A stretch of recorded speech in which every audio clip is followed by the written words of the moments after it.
Jean Garcia, my co-editor.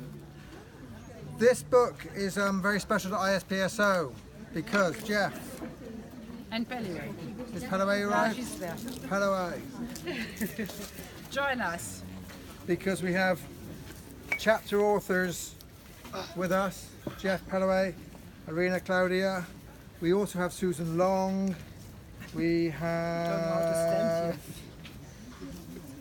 Who else do we have? We have... Irina? Ekaterina, is she here?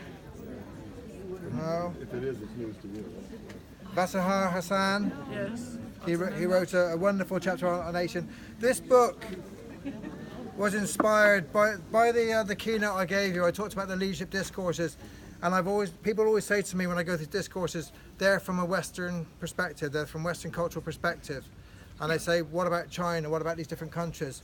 And I said, I'd love to know. And then we had the idea of asking 20 authors. Well, much more, we had 20 chapters with multiple authors from different parts of the world writing chapters, and we invited them to write from a courageous position, bringing their own self to the book, and to think about leadership not from this sort of Harvard Business School top down, it's about transformationals, it's about traits, but to ask them to really think about the history, the culture, what infuses leadership in their country, and to have some freedom to do that. It was a very difficult task because we gave them a very kind of a tight rein. We had 20 chapters, very, very tight. So we did this huge task of getting these chapters.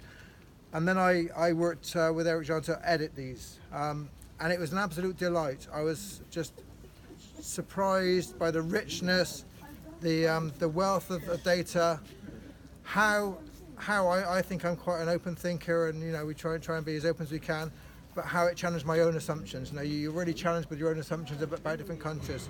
So we got wonderful, wonderful chapters. I then did an analysis using my discourses to say, how do these discourses fit with each country? So we have a second part of the book with this analysis saying, in China there's controller, there's eco-leadership, and that threw up some really big surprises as well.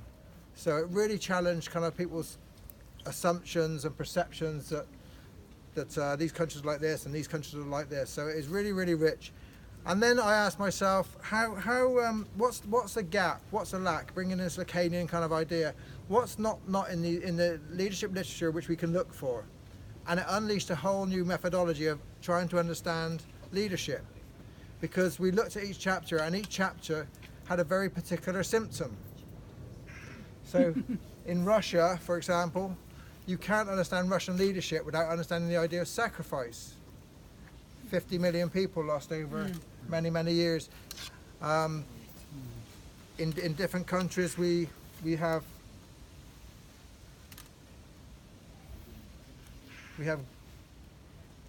authoritarian democratic leadership in Turkey, that's the essence. Paralyzed leadership in South Africa from Pelliway. Conformist leadership in Poland. Romantic leadership from Germany. Which is like challenging assumptions. Which is just challenging assumptions. I tell you. And we're going to ask Claudia just to read a short piece from her chapter.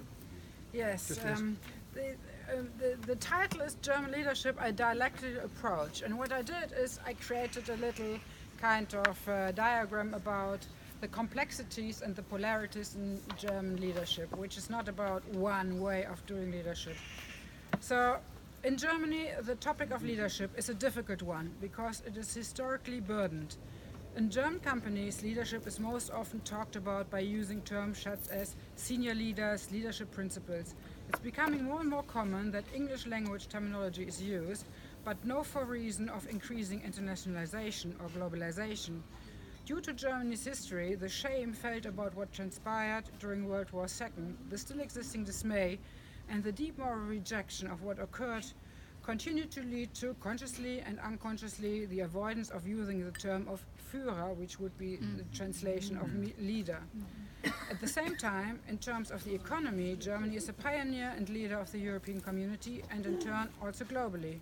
In addition, the German Chancellor is viewed as one of the leading global politicians, yet within Europe, for Germany, it is still considered presumptuous to discuss the country's role as a leader.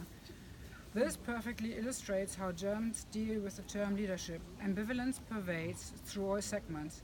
The German leadership culture is a complex network that consists of a wide variety of polarities. Some of these terminological poles are located at the forefront, while the other side is only unconsciously or partially integrated. This broad area of tension makes it so difficult to speak about German leadership. However, it does allow us to draw a characteristic picture. Thank you.